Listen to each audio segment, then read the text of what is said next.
Hello बच्चों, Gurukul class 9th में आपका स्वागत है। आज हम लोग मैथ में संख्या पद्धति चैप्टर 1 पढ़ने वाले हैं।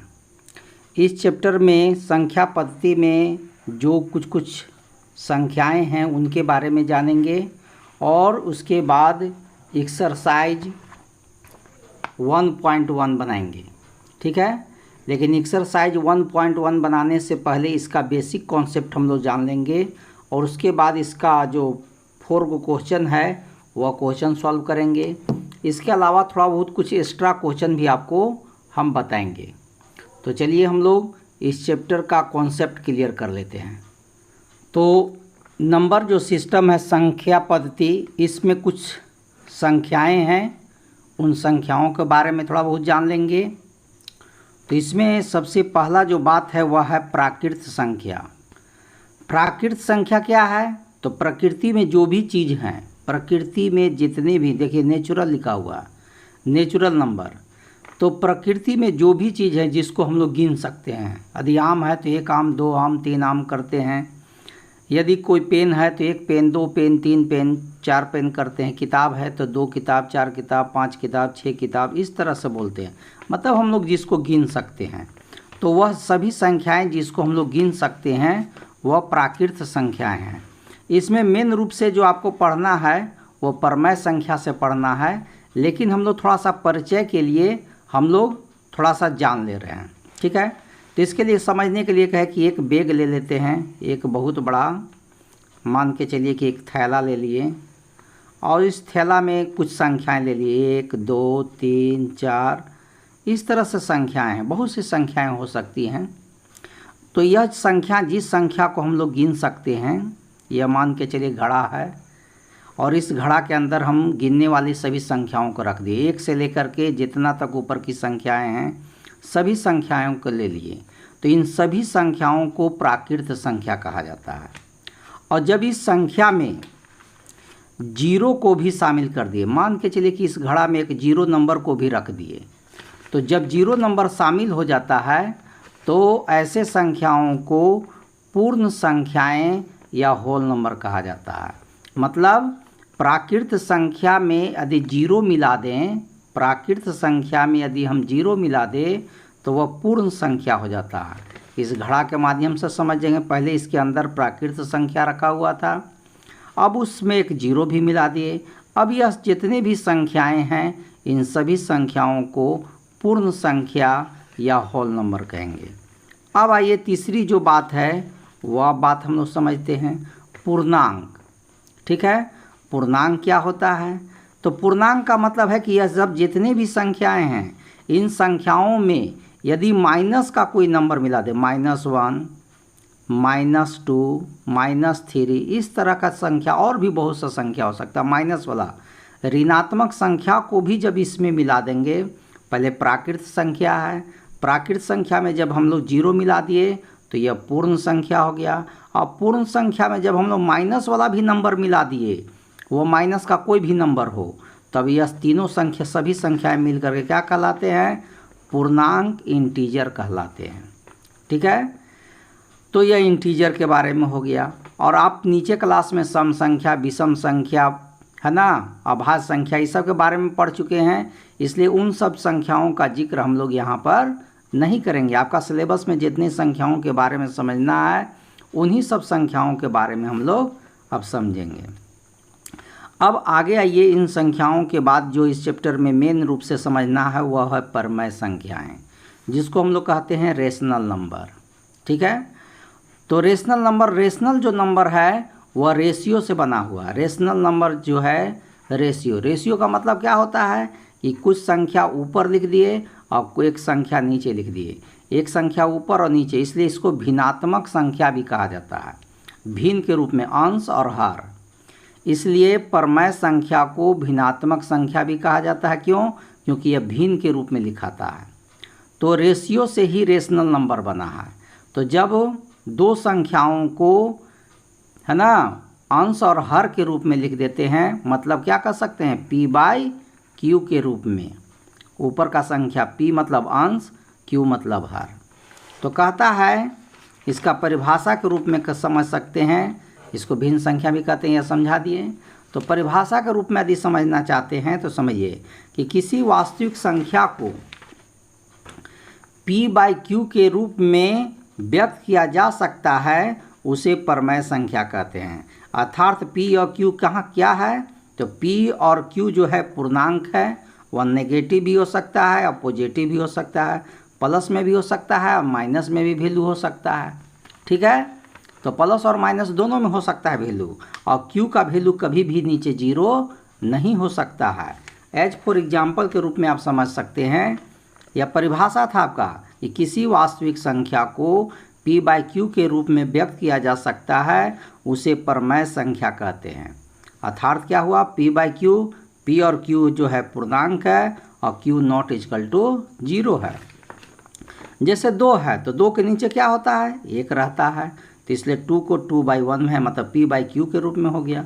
5 है तो 5 को भी क्या कर सकते हैं, 5/1 के रूप में लिख सकते हैं, ये भी p/q है। ठीक है, इस तरह से कोई भी है, 2/5 है तो ऐसे भी लिख सकते हैं, ये भी परमेय संख्या है। लेकिन आप कभी भी ऊपर में कोई नंबर लिख दीजिए और नीचे में 0 नहीं दे सकते हैं, यह परमेय संख्या नहीं है।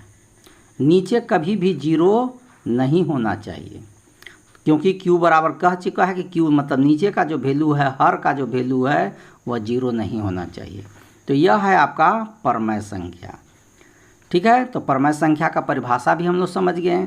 अब परमेय संख्या के परिभाषा को समझने के बाद, अब परमेय संख्या को जब यदि कोई भी संख्या को यदि विभाजित करिएगा, अब विभाजित करके उसको दशमलव में लाइएगा, तो दशमलव में लाने के बाद वह कोई संख्या पूरा कट जाता है। जैसे यही संख्या को देख लीजिए, 2/5 है, 2/5 है, मान के चलिए कि 2/5 है, मतलब 5 से भागा देना है 2 में, नहीं भागा जाएगा तो दशमलव बैठा देंगे, दशमलव बैठाएंगे तो 0 हो जाएगा, और 4 5 चौका 20, देखिए कट गया दशमलव में, तो यह पूरा कट गया। ठीक है, और शेषफल इसका 0 हो गया, ख़त्म हो गया, पूरा कंप्लीट कट गया। तो जब कोई संख्या पूरा कट जाता है, लेकिन कुछ संख्याएं ऐसी होती हैं, जैसे एक और नंबर ले लिए 1/3। 1/3 का मतलब क्या है, 3 से 1 को भागा देना है, 1 में भागा जाने दशमलव बैठाएंगे तो एक 0 आ जाएगा। ठीक है, अब इसको भागा देंगे तो 3/3 9 आएगा, फिर शेषफल 1 बचेगा, फिर नहीं जाएगा भागा तो दशमलव के चलते एक 0 बैठा देंगे, फिर 3/3 9 आएगा, और फिर शेषफल 1 बचेगा, फिर दशमलव को बता 0 बैठाएंगे, 3/3 9, इसी तरह से 3 जाएगा। तो कुछ संख्याएं ऐसी होती हैं जिसको डिवाइड करने के बाद पूरा नहीं कटता है, नंबर और डिवाइड होते जाता है। ठीक है, रिपीट होते रहता है यार जो भी है। ठीक है, तो कुछ स्थान के बाद वह रिपीट होने लगेगा, और कुछ संख्याएं जो पूरा कट जाता है। तो इसके आधार पर परमेय संख्या को जब दशमलव में बदलते हैं, तो इसके आधार पर परमेय संख्या 2 प्रकार के हो जाता है। दशमलव प्रसार में करेंगे तब, तो एक का नाम है शांत, जिसको टर्मिनेटिंग कहा जाता है। तो वैसी परमेय संख्याएं, इसका परिभाषा देख लीजिए, वैसी परमेय संख्याएं जिसको विभाजित करने पर पूर्ण विभाजित दशमलव में जब विभाजित करें और दशमलव में वो पूर्ण रूप से विभाजित हो जाए, तो उसे शांत कहते हैं, माने टर्मिनेटिंग कहते हैं। जैसे अभी ये देखिए 2/5 था, तो 2/5 को भी डिवाइड किए थे, 2/5, तो 2/5 को डिवाइड किए थे तो 0.4 आया था, तो हम लोग इसको पूरा किए तो 0.4 आ गया।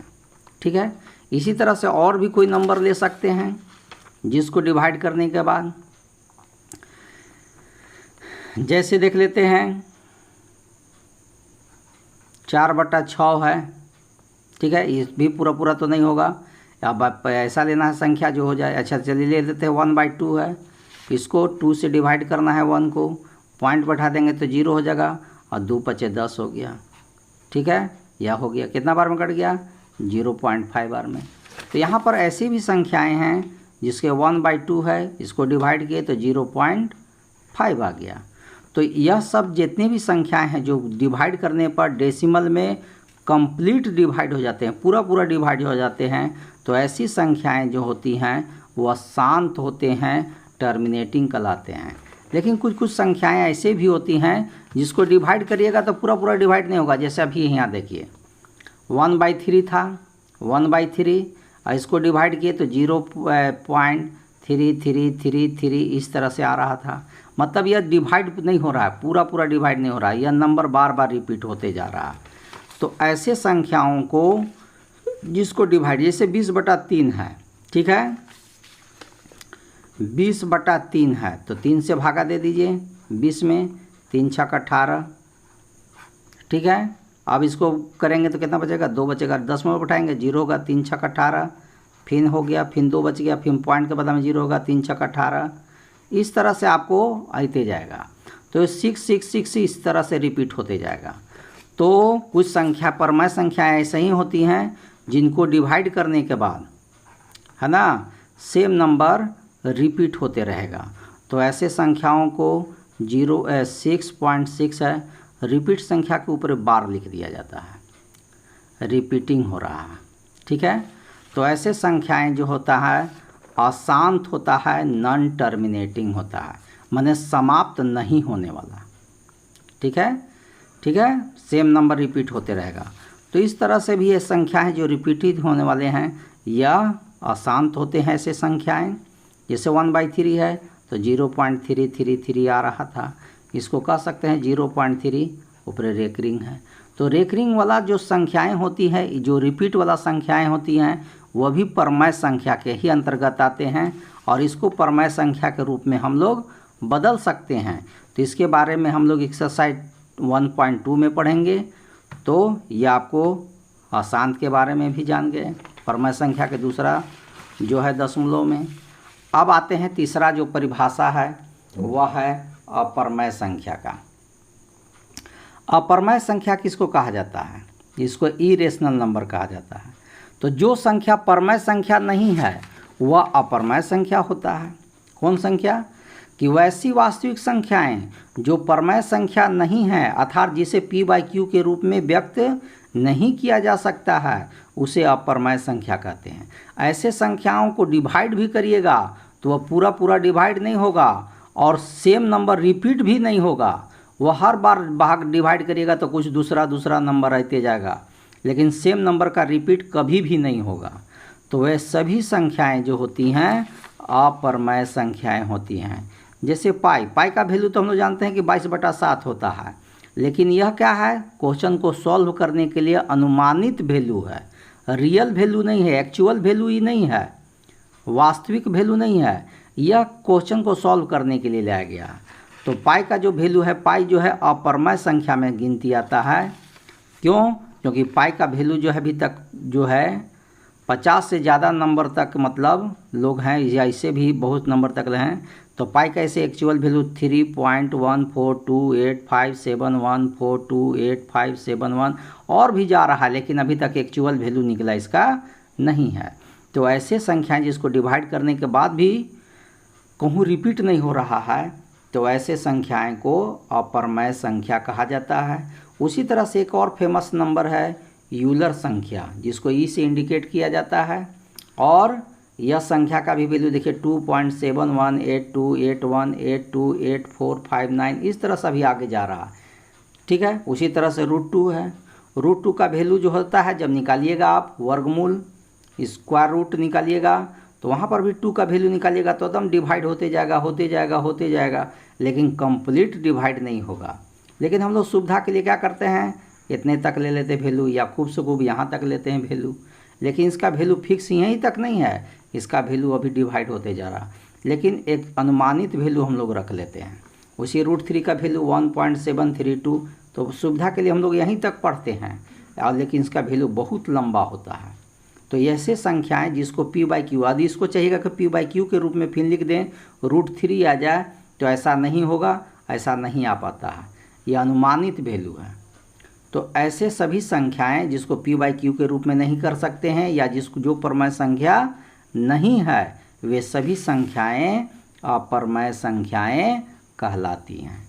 तो चलिए हम लोग परिभाषा समझ में आ गया इस चैप्टर में यूज होने वाले। अब हम लोग एक्सरसाइज बनाते हैं।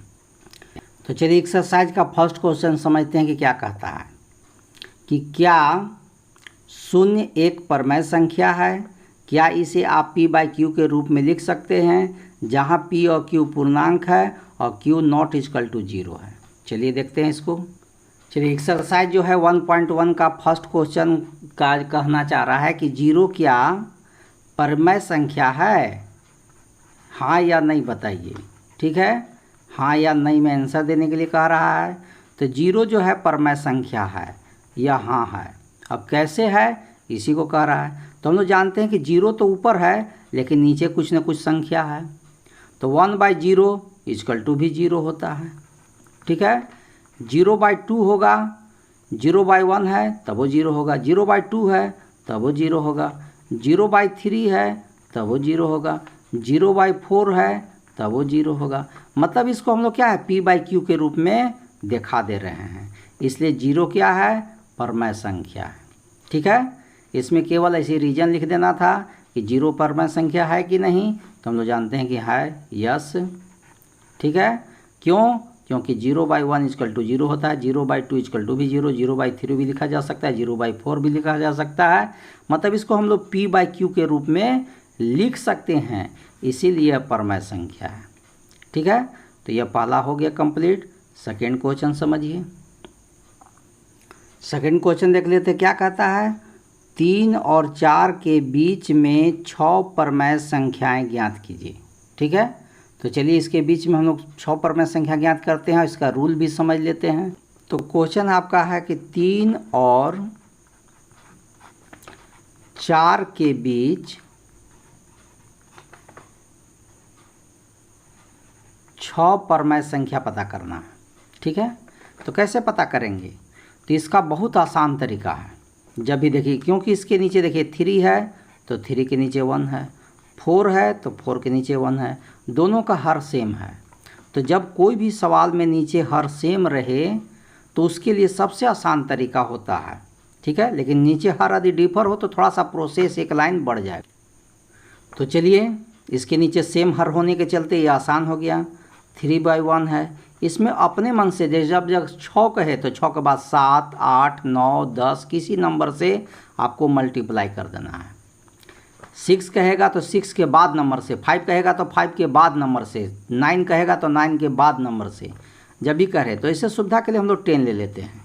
ऐसा कोई है नहीं कि 10 है, क्योंकि परमेय संख्या इसके बीच में करोड़ों परमेय संख्या है। ठीक है, अनगिनत परमेय संख्या है जिसको गिन नहीं सकते हैं, और उसमें से हमको 6 को लिखना है, इसलिए इसका आंसर कुछ भी हो सकता है।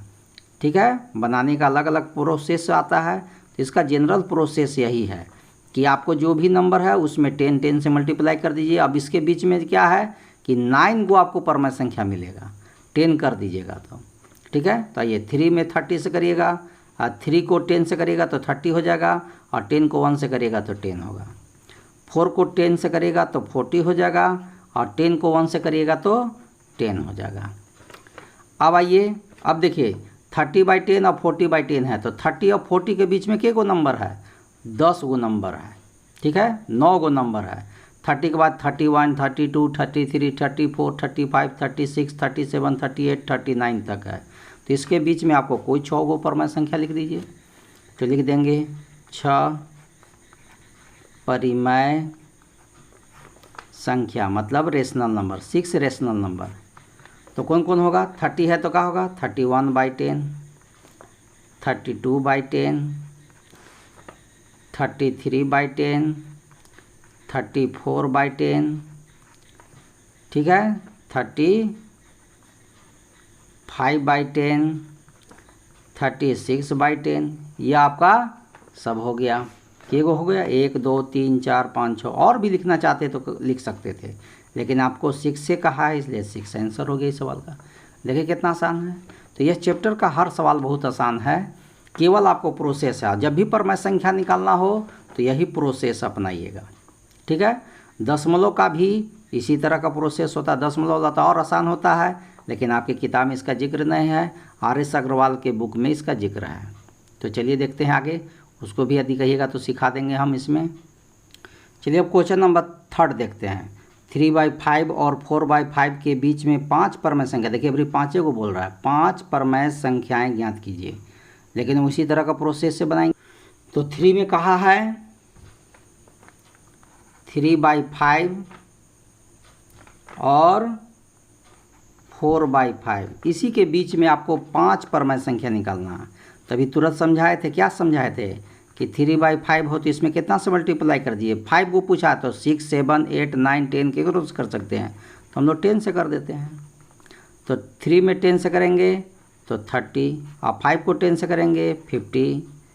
यहाँ पर भी आइए 4/5 है, इसमें भी 10 से मल्टीप्लाई कर देंगे। जो इसमें करिएगा वही चीज़ इसमें भी रखना है, यह रूल चेंज नहीं करना है। तो चलिए 4 को 10 से करेंगे तो 40, और 4 को 5 से करेंगे 50। अब देखिए 30 और 40 के बीच में फिर आप बहुत से 9 गो नंबर आ गया, 31, 32, 33, 34। 30 के बाद करिए, 30 के बाद 31, 32, 33, 34, 35, 36, यह सब समय है। इसमें से हमको लिखना के गो है, 5 को लिखना है। तो 5 परिमेय संख्याएं, तो क्या होगा 31/50, 40/50, 32/50, 32 लिखा हुआ है, 33/50, 34/50 और 35/50 हो गया। ऐसा आसान क्यों हुआ? क्योंकि इसके भी नीचे देखिए 5 था, इसके भी नीचे 5 था, दोनों में हर क्या है, सेम है, इसीलिए बन गया। इसलिए यही सवाल का आंसर है। देखिए कितना आसान था, ठीक है। तो एकदम 10 से मल्टीप्लाई करिएगा, लेकिन नीचे अंश दोनों का हर जो है सेम होना चाहिए। और यदि डिफर होगा तब कैसे होगा, अभी आपको समझाएंगे आगे। अब क्वेश्चन नंबर देखिए 3 तक हो गया। 4 में क्या है, केवल सत्य और असत्य बताना है, ठीक है। तो प्रत्येक प्राकृत संख्या एक पूर्ण संख्या होता है। अभी तुरंत समझाए थे कि प्राकृतिक संख्या जितना है जिसमें 0 हो जाए, 0 रहने के बाद यह सब है प्राकृत संख्या, और उसमें 0 कर देते हैं तो पूर्ण संख्या। तो पूर्ण संख्या के अंदर ही प्राकृत संख्या भी आता है। हो गया, तो पहला समझ में आ गया। यही कह रहा है कि प्रत्येक प्राकृत संख्या पूर्ण संख्या होती है। तो 1 भी देखिए पूर्ण संख्या में आता है, 2 भी पूर्ण संख्या में आता है, 3 भी। इस तरह से जितना भी आगे की संख्याएं हैं उस सभी पूर्ण संख्या में आता है, इसलिए यह कथन सत्य है। तो चलिए सेकंड क्वेश्चन समझते हैं। कहता है कि प्रत्येक पूर्णांक एक पूर्ण संख्या होती है। तो चलिए देखते हैं। तो पूर्णांक जो है पूर्ण संख्या नहीं होता है, क्योंकि पूर्ण संख्या बल्कि पूर्णांक हो सकता है। देखिए यह सब है पूर्ण संख्या और यह है पूर्णांक। तो क्वेश्चन आपसे यही कहना चाहता कि प्रत्येक पूर्णांक एक पूर्ण संख्या होती है। तो प्रत्येक पूर्णांक जो है पूर्ण संख्या नहीं होती है, क्योंकि इसमें माइनस भी होता है पूर्णांक में, और पूर्ण संख्या में माइनस नहीं होता है, इसीलिए नहीं होगा। इसलिए सेकंड कथन जो है असत्य है। थर्ड करा, प्रत्येक परमेय संख्या एक पूर्ण संख्या होती है। तो प्रत्येक परमेय संख्या, ठीक है, पूर्ण संख्या होती है। तो प्रत्येक परमेय संख्या जो है पूर्ण संख्या नहीं होती है, ठीक है। तो यहाँ क्वेश्चन कहा कि प्रत्येक परमेय संख्या एक पूर्ण संख्या है, तो नहीं हो सकता, ये भी गलत है। क्योंकि देखिए 2 तो परमेय संख्या है और पूर्ण संख्या भी है, 5 भी परमेय संख्या है, पूर्ण संख्या है, लेकिन 2/5 क्या है, परमेय संख्या है, लेकिन ये पूर्ण संख्या नहीं है। तो परमेय संख्या जो है पूर्ण संख्या नहीं होता है, सब नहीं होता, कुछ होता है। तो ऐसा सेंटेंस नहीं है जो कथन को सही करता हो। तो कह सकते हैं कि यह भी कथन असत्य है, क्योंकि परमेय संख्या पूर्ण संख्या होता नहीं है। अब हम लोग उदाहरण एग्जाम्पल 2 में भी है एक सवाल बनाने के लिए। एग्जाम्पल का भी एक सवाल ही बना देते हैं कि 1 और 2 के बीच की 5 परमेय संख्या निकालना है। तो उसी तरह से निकालना है सेकंड क्वेश्चन की तरह। तो एग्जाम्पल जो था क्वेश्चन 2, यह भी बहुत आसान क्वेश्चन है। कह रहा कि 1 और 2 के बीच कितनी संख्याएं हैं इसको बताइए, ठीक है। बताइए 1 मतलब क्या है कि 1/1, और 2 का मतलब क्या है 2/1, और इसके बीच में कितना है 5 है। तो अपने मन से चाहिएगा तो 10/10 से कर सकते हैं मल्टीप्लाई। इसके नीचे भी 1 है, इसके भी नीचे 1 है, इसलिए डायरेक्ट कर सकते हैं। तो 10 को 1 से करेंगे तो 10, और 10 को 1 से करेंगे तो 10। यहाँ पर भी 10 और 10 से मल्टीप्लाई कर दीजिए। 10 को 20 से 10 को 2 से करेंगे तो 20 हो जाएगा, और 10 को 1 से करेंगे तो 10 हो जाएगा। अब देखिए 10 और 20 के बीच में 9 को संख्या होता है, 10 के बाद 11, 12, 13, 14, 15, 16, 17, 18, 19 तक, 19 तक संख्याएं हैं। तो इसमें से के को संख्या लिखना है, 5 लिखना है। 5 परिमेय संख्याएं, तो 5 परिमेय संख्याएं कौन कौन होगा, तो 11/10 होगा, 12/10 होगा, 13/10 होगा, 14/10 होगा और 15/10 होगा। यही सवाल का आंसर हो गया। देखिए कितना आसान था। तो यह बहुत ही आसान है, चैप्टर ही बहुत आसान है, लेकिन कुछ कुछ संख्याएं ऐसी होती हैं जिसके अलगे से अब आपको एक समझा दे रहे हैं कि नीचे और ऊपर में वैल्यू में चेंज होगा। जैसे 1/3 और 1/2 के बीच कह दिया कि 5 परिमेय संख्याएं निकालिए, 5 परिमेय संख्याएं बताइए। ठीक है, 5 परिमेय संख्या बताइए। तो कैसे बताइएगा, देखिए इसके नीचे 1/3 है, ठीक है, और इसके नीचे 2 है, इसके नीचे हर में 3 है, इसमें 2 है, दोनों में सेम नहीं है। तब क्या किया जाता है, ऐसे सवाल का जिसका नीचे वैल्यू डिफर हो, हर में सेम नहीं हो, तो इसको सेम बनाना पड़ता है। और सेम बनाने के लिए क्या करना पड़ता है, इसका एलसीएम लेना पड़ता है। ठीक है, तो 3 और 2 का एलसीएम लेना पड़ेगा। तो 2 और 3 का एलसीएम निकालिएगा तो कितना एलसीएम निकलेगा, 6 निकलेगा। 2 और 3 का एलसीएम 6 निकलेगा। देख लीजिए यहाँ पर 2 और 3, जब एलसीएम निकालिएगा तो कुछ नहीं निकलेगा, इसलिए लास्ट में आपस में मल्टीप्लाई हो जाएगा, इसलिए 6 हो गया। तो चलिए इसका एलसीएम 6 हो गया, तो पहले लिख दीजिए 1/3। ठीक है, अब इसमें अपने मन से मल्टीप्लाई करेगा। 3 का टेबल के बार पढ़ेंगे कि 6 आएगा। यहाँ देखिए 3 रहेगा तो इसका एलसीएम में डिवाइड करके देखना है कि 3 का टेबल में एक बार में 6 आएगा, तो 2 बार में आएगा। 3 2 जा 6, तो वही 2 को ऊपर और नीचे मल्टीप्लाई कर दीजिए, तो 2 1 जा 2 और नीचे कितना होगा, 3 2 जा 6। अब आइए दूसरा में 1/2, इसमें भी वैसे करिएगा। 2 का टेबल के एक बार पढ़िएगा कि 6 आएगा। 2 का टेबल में कितना बार में 6 आएगा, तो 2 का टेबल में 6 3 बार में आएगा, तो 3 कर दीजिए ऊपर और नीचे। तो ऊपर हो गया 3 3 1 जा 3 और 3 2 जा 6। अब देखिए नीचे दोनों में बराबर हो गया। जब नीचे दोनों में बराबर हो गया तो अपने मन से कर दीजिए। अभी क्या करते थे, 10 से मल्टीप्लाई करते थे, इसमें भी हो गया। जब बराबर आ जाए तब कर दीजिए। 10 को 2 से करेंगे तो 20, और 10 को 6 से करेंगे तो 60, 10 को 3 से करेंगे तो 30, और 10 को 6 से करेंगे 60। अब 20 और 30 के बीच में जानते हैं कि 9 गो नंबर है, उसमें से हमको 5 को लिखना है, तो लिख सकते हैं 5 परिमेय संख्याएं, 5 रेशनल नंबर।